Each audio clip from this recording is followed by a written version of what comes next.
이렇게 지난 타겟주들 모조리 확인해봤습니다. 그렇다면 오늘도 시장에서 의심스러운 움직임 보이고 있는 용의주들 하나씩 검거해 보도록 하죠.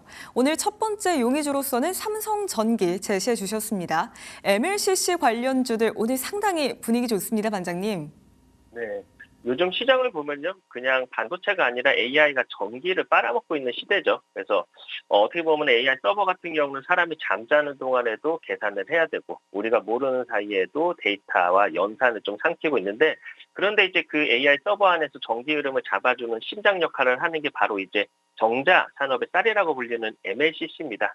그래서 오늘 이제 삼성전기 같은 경우는 이 AI 시대의 전기 혈관을 책임지는 기업인데 우선 삼성전기의 핵심 사업부가 당연히 MLCC 라인인데 현재 가동률이 99%에 달합니다. 여기서 중요한 거는 삼성전기는 원래 보수적으로 캐파를 잡는 회사라는 점인데 그럼에도 불구하고 99%라는 거는 사실상 이제 더 만들고 싶어도 못 만들 정도로 넘쳐난다라는 뜻이죠. 그래서 보통 이제 4분기는 세트 업체들이 재고를 줄이는 비수기인데도 AI 서버와 그리고 전장용 수요가 워낙 강하다 보니까 삼성전기 같은 경우는 비수기라는 개념이 거의 사라진 상황이고 특히 이제 AI 서버 같은 경우는 일반 서버 대비 MLCC 사용량이 10배 이상 들어가다 보니까 서버 한 대가 늘어날 때마다 삼성전기가 공급해야 할 물량이 이제 기하급수적으로 늘어나는 구조가 만들어진 겁니다. 딜사이트 S 아카데미 그랜드 오픈. 경제적 자유를 향한 첫걸음. 평범한 사람이 부자 되는 재테크 노하우. 모두 다 알려드립니다.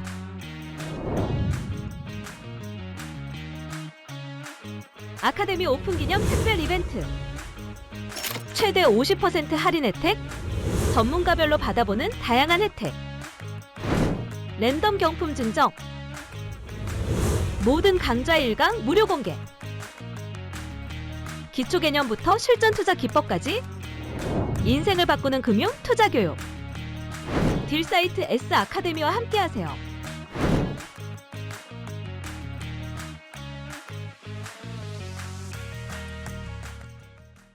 즉 이제 서버 한 대 증설 계획이 나올 때마다 이 회사의 매출 가시성도 함께 올라가는 구조라는 점이 좀 핵심일 것 같고요. 그리고 이제 MLCC 같은 경우는 그냥 콘덴서라고 말씀드리기보다는 특히 이제 AI 서버용 MLCC, 그러니까 고온, 고습, 그리고 고전압을 모두 견뎌하는 고난이도 제품인데 여기서 이제 삼성전기의 진짜 강점이 나오는 건데 원료재인 이제 세라믹 유전체부터 전극 소재까지 핵심 기술을 자체 내재해야 한다는 점이죠. 업계에서 말하는 쉽게 이제 도자기 굽는 기술을 스스로 확보한 몇 안 되는 기업 중에 하나고요. 그리고 이 말은 곧 원가 경쟁력이라든가 기술 장벽 그리고 품질 신뢰성 이 세 가지를 동시에 가져간다는 의미로서 어떻게 보면 특히 이제 AI 서버용 고부가 MLCC 시장에서는 사실상 공급사가 제한적이고 삼성전기는 이제 글로벌 선두권 점유율을 확보를 한 겁니다.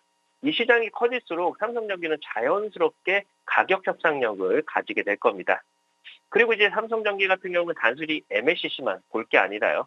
AI 시대에 맞춰서 고사양 반도체 기판 사업도 키워놨고 그리고 현재 이 물량은 이미 상당 부분 선판매된 상태로 알려져 있죠.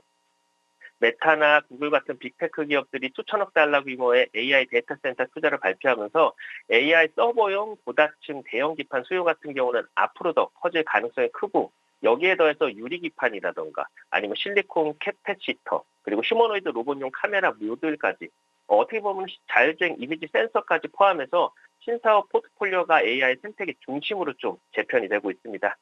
단순히 한 사이클을 타는 기업이 아니라 AI 인프라 산업에 깊숙이 들어가고 있는 구조라는 점이 우리가 보면 핵심으로 볼 수 있을 것 같습니다.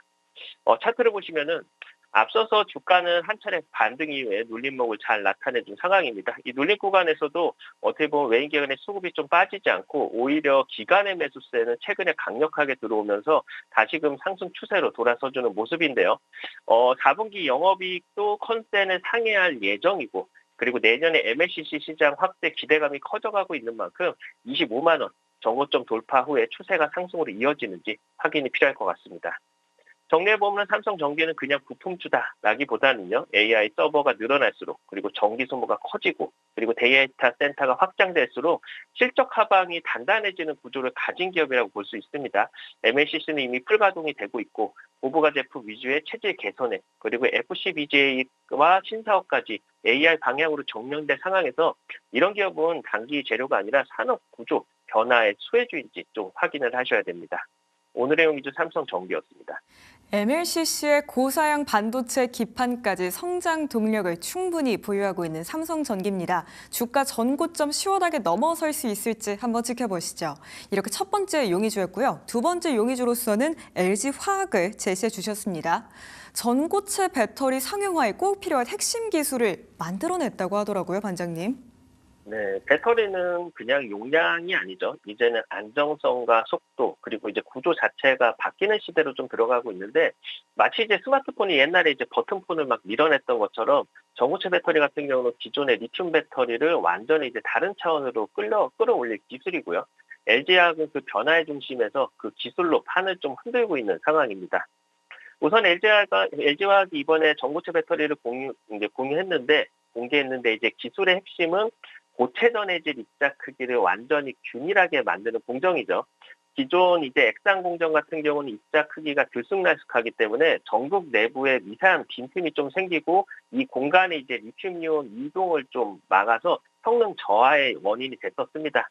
이번에 이제 LG화학이 적용한 이제 스프레이 재결정화 방식 같은 경우는 전해질 용액을 미세 입자로 분사한 뒤에 증발 과정을 거쳐서 완전히 이제 균일한 구형 입자를 만들어내고요. 이 방식은 제작된 전지 기존 대비 기본 용량을 약 15% 이상 증가, 그리고 고속 방전 용량은 50% 가까이 개선이 됐습니다. 이건 단순한 이제 소재 개선이 아니라 전고체 배터리 상용화의 속도를 직접적으로 앞당기는 기술이라는 점에서 의미를 좀 우리가 볼 수 있을 것 같고, 그리고 이제 최근에 이제 전기차 시장에서 가장 중요한 키워드는 기술이 아니라 공급망 재편이라고 얘기를 좀 하고 있는데, 미국을 중심으로 중국 배터리 소재를 배제하는 정책이 강화되고 있고요. 이 과정에서 우리나라 기업들이 자연스럽게 수혜 라인에 올라타게 되는데, LG화학 같은 경우는 최근에 이제 약 3조 7천억 원 규모의 전기차용 양극재 공급 계약을 체결을 했습니다. 고객사는 아직까지 정확하지는 않지만요. 업계에서는 글로벌 톱티어 업체로 보고 있고, 물량은 약 11만 톤, 그리고 연간 3만 톤 수준까지 공급될 것으로 예상이 되고요.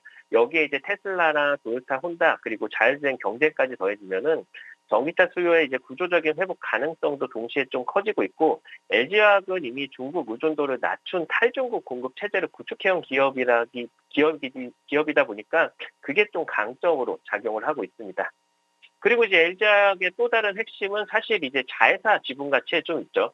현재 LG화학 같은 경우는 LG 에너지 솔루션 지분을 약 79% 정도 보유하고 있는데, 최근에 이제 증권사에서도 LG 에너지 솔루션의 ESS 사업 가치를 상향 조정했고, 이제 적정 시총 역시도 약 15% 이상 상향을 했는데, 이와 동시에 이제 LG화학에 적용되던 과도한 지주회사 디스카운트가 이제 점진적으로 완화되는 구간에 진입했다는 평가도 나오고 있습니다. 지분 매각으로 확보한 자금은 이제 재무구조 개선이라든가 신성장 동력 투자라든가 그리고 주주 환원으로 이어질 가능성이 크고요. LG화학은 이제 화학회사로서만 평가받던 시간을 지나서 에너지랑 소재, 지주 기업의 가치 재평가 구간에 진입하고 있다는 점이 중요할 것 같습니다. 차트를 보시면은 LG화학 같은 경우는 10월 달에 강한 반등이 나왔었고요. 그리고 조정 구간이 나오던 상황인데, 우리가 좀 주목해서 봐야 될 부분은 이제 강한 슈팅이 나왔을 때 장대 양봉과 거래량이 터졌던 이 10월 달에 장대 양봉의 저점을 좀 이탈하지 않고 지지하라는 모습들, 어떻게 보면 쌍바닥 흐름을 좀 만들려고 있다라는 걸 좀 볼 수 있는데, 오늘 반등이 좀 있습니다만은 차익 및 지수 영향이 좀 없지 않아 있죠. 이번에 이제 오이평이 다시금 안착할 수 있다면은 추세는 돌아설 수 있으니까 오이평 안착부터 좀 확인이 좀 필요할 것 같습니다. 정리해보면 LG화학 같은 경우는 단순히 실적이 좋아지는 기업이 아니라 전고체 배터리라는 차세대 기술 중심, 그리고 탈중국 공급망이라는 글로벌 판의 변화, 그리고 LG 엔솔 지분 가치라는 숨겨진 자산 평가까지 세 가지 축이 동시에 움직이고 있습니다. 지금 주가가 좋아서 올라가는 흐름이라기보다는 아직 제대로 평가받지 않은 영역이 남아있다라는 관점으로 좀 볼 필요가 있겠습니다. 오늘의 용의주 LG화학이었습니다. 가치 재평가 구간에 진입한 LG화학입니다. 과연 5일 이동평균선 위쪽으로 자리를 잘 잡아갈 수 있을지 지켜보시죠.